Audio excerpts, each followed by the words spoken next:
Raj AP cabinet సమావేశంలో కీలక నిర్ణయాలు తీసుకున్నారు. ప్రభుత్వ పథకాల అమలు, పోలవరం ప్రాజెక్టు, అమరావతి నిర్మాణ పనులు, పేదలకు భూమి పంపిణీ వంటి అంశాలపై ప్రధానంగా చర్చించారు. ముఖ్యమంత్రి చంద్రబాబు అధ్యక్షతన జరిగిన ఈ మంత్రివర్గ సమావేశంలో తల్లికి వందనం పథకం అమలు విషయంపై సీరియస్ డిస్కషన్ జరిగింది. వచ్చే విద్యా సంవత్సరం నాటికి తల్లికి వందనం ఇవ్వాలని కేబినెట్ నిర్ణయించింది. అలాగే కేంద్ర ప్రభుత్వం అమలు చేస్తున్న పీఎం కిసాన్ పథకం డబ్బులు వేసిన వెంటనే రాష్ట్ర ప్రభుత్వం తరపున అన్నదాత సుఖీభవ వేయాలని నిర్ణయించారు. ఇక పోలవరం డయాఫ్రామ్ వాల్ ను వెంటనే ప్రారంభించాలని నిర్ణయించారు. రాజధాని అమరావతి పనులు కూడా వెంటనే ప్రారంభమవుతాయని ముఖ్యమంత్రి చంద్రబాబు ఈ కేబినెట్ భేటీలో చెప్పారు. గ్రామీణ ప్రాంతాల్లో 3 సెంట్లు, పట్టణ ప్రాంతాల్లో 2 సెంట్లు స్థలం పేదలకు ఇచ్చేందుకు వెంటనే ఏర్పాట్లు చేయాలని అధికారులను ముఖ్యమంత్రి ఆదేశించారు.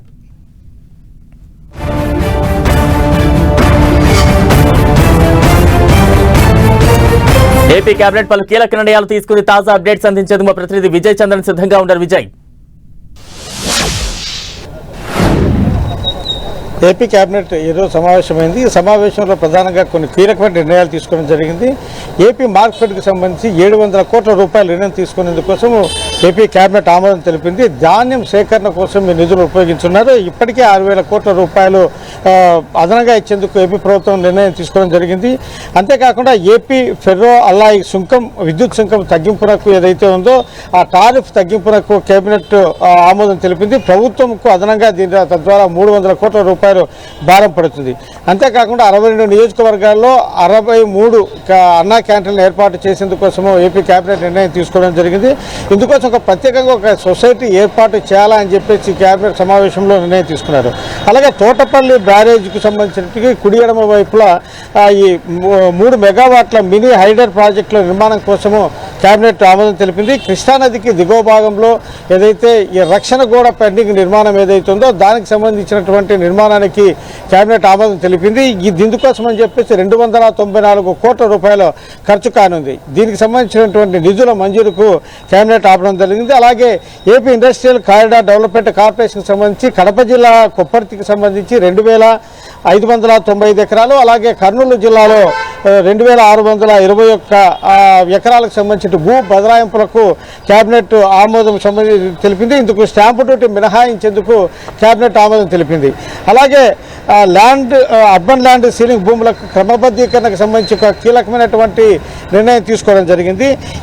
దీని గడువు ఏదైతే ఉందో అది 2025 డిసెంబర్ 31 వరకు, అంటే ఈ సంవత్సరం ఆఖరి వరకు కొనసాగించేందుకు కేబినెట్ లో నిర్ణయం తీసుకున్నారు. అందరికీ ఇల్లు అనే ఏదైతే పథకం ఏదైతే ఉందో దానికి సంబంధించి గ్రామీణ ప్రాంతాల్లో 3 సెంట్లు, పట్టణ ప్రాంతాల్లో 2 సెంట్లు ఇల్లు లేని పేదలకు ఇచ్చేందుకోసం అని చెప్పేసి కేబినెట్ నిర్ణయం తీసుకుంటుంది. గత ప్రభుత్వము అర్బన్ ప్రాంతాల్లో అయితే కనుక 1.5 సెంటు, రూరల్లో 1.5 సెంటు, అర్బన్ లో సెంటు చొప్పున. విజయ్, అంటే ప్రభుత్వ పథకాల, సంక్షేమ పథకాల అమలుకు సంబంధించి లేదంటే ప్రభుత్వ హామీల అమలుకు సంబంధించి ఎటువంటి చర్చ చేపట్టారు? దానికి అమలు చేయడానికి కావాల్సిన ఎదురయ్యే సవాళ్ళ గురించి కూడా ఏమైనా చర్చకు వచ్చిందా? ప్రధానంగా తల్లికి వందనం సంబంధించినటువంటి పథకం మీద అయితే సీరియస్ డిస్కషన్ జరిగింది. ఎందుకంటే గతంలో జగనన్న అమ్మఒడి స్కీమ్ కింద ఈ చదువుకునే విద్యార్థులు ఎవరైతే ఉన్నారో వారికి 15 రూపాయలు వారికి ఇచ్చేటువంటి స్కీమ్ ఉండేది. అయితే దాన్ని పేరు మార్చి దాన్ని తల్లికి వందనంగా చంద్రబాబు నాయుడు ప్రభుత్వము దాన్ని అమల్లోకి తీసుకురావడం జరిగింది. అయితే ఈ విద్యా సంవత్సరానికి దాన్ని ఇచ్చే అవకాశం ఏమాత్రం లేదన్నట్లుగా ఈ కేబినెట్ సమావేశంలో చంద్రబాబు నాయుడు స్పష్టం చేయడం జరిగింది. ఉన్నటువంటి ఆర్థిక పరిస్థితుల దృష్ట్యా వచ్చే విద్యా సంవత్సరానికి దాన్ని అమలు చేస్తామని ఆయన స్పష్టం చేయడం జరుగుతుంది. అంటే ప్రతి చోట కూడాను ఈ తల్లికి వందన కార్యక్రమం, ఈ పథకం ఏదైతే ఉందో ఈ విద్యా సంవత్సరానికి ఇవ్వకపోవడం పట్ల ప్రజాప్రతినిధులను అయితేనేమి, మంత్రులను అయితేనేమి జనం అడుగుతున్నటువంటి నేపథ్యం.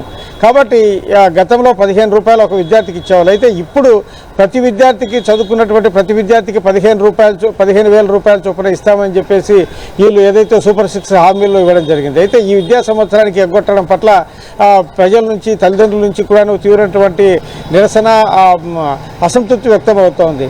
అయితే ఈ విషయం మీద కేబినెట్ మంత్రులు చంద్రబాబు నాయుడు దృష్టికి తీసుకురావడం జరిగింది. అయితే ఉన్నటువంటి ఆర్థిక పరిస్థితుల నేపథ్యంలో ఈ విద్యా సంవత్సరం దాన్ని ఇచ్చే అవకాశం లేనట్లుగా చంద్రబాబు నాయుడు స్పష్టం చేయడం జరిగింది. వచ్చే విద్యా సంవత్సరం నుంచి కూడాను దాన్ని ఇచ్చేందుకోసము నిర్ణయం తీసుకున్నట్టు గత కేబినెట్ సమావేశంలో నిర్ణయం తీసుకున్నప్పటికీ కూడాను ఈ కేబినెట్ సమావేశంలో దీనికి సంబంధించినటువంటి సీరియస్ చర్చ జరిగిందని చెప్పొచ్చు. తర్వాత వీటితో పాటు కొన్ని ముఖ్యమైనటువంటి ఏంటంటే ఈ గ్రామ వార్డు సచివాలయాలకు సంబంధించినటువంటి కీలకమైనటువంటి నిర్ణయం తీసుకోవడం జరిగింది.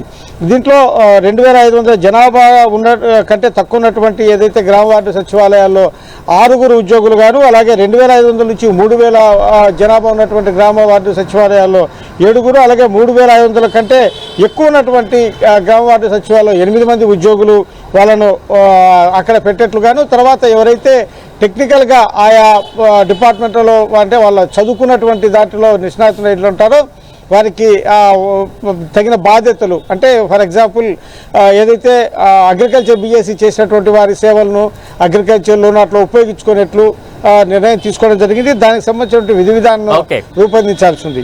అలాగే రియల్ టైమ్ గవర్నెన్స్కు సంబంధించి విజన్ 2047కి సంబంధించి గ్రామ వార్డు సచివాలయాల సంబంధించిన రేషనలైజేషన్ ప్రక్రియకు కూడా కేబినెట్ ఆమోదం జరిగింది. వీటితో పాటు ఫ్రీ హోల్డ్ భూములకు సంబంధించి అంటే 22A సంబంధించిన నిషేధిత భూములు ఏవైతే ఉన్నాయో జాబితాలోనివి దానికి సంబంధించినటువంటి అంశాల మీద ఇన్ఛార్జి మంత్రులకు ఆదేశాలు జారీ చేయడం జరిగింది. వాళ్ళు ఒక నివేదిక ఇవ్వాలని చెప్పేసి ఇప్పటికే 13.6 లక్షల ఎకరాల భూములను ఫ్రీ హోల్డ్ చేసినట్లుగా ప్రభుత్వం గుర్తించంటే గత ప్రభుత్వంలో ఈ 22Aకి సంబంధించిన నిషేధిత భూములు ఫ్రీ హోల్డ్ చేయడం ద్వారా పలు అక్రమాలు జరిగాయి అని చెప్పేసి ప్రభుత్వం భావిస్తూ ఉంది. దాని మీద దృష్టి పెట్టడం జరిగింది. దానికి సంబంధించినటువంటి వాటి మీద కూడా నిగ్గు తేల్చాలా అని చెప్పేసి కేబినెట్ నిర్ణయం తీసుకోవడం జరిగింది.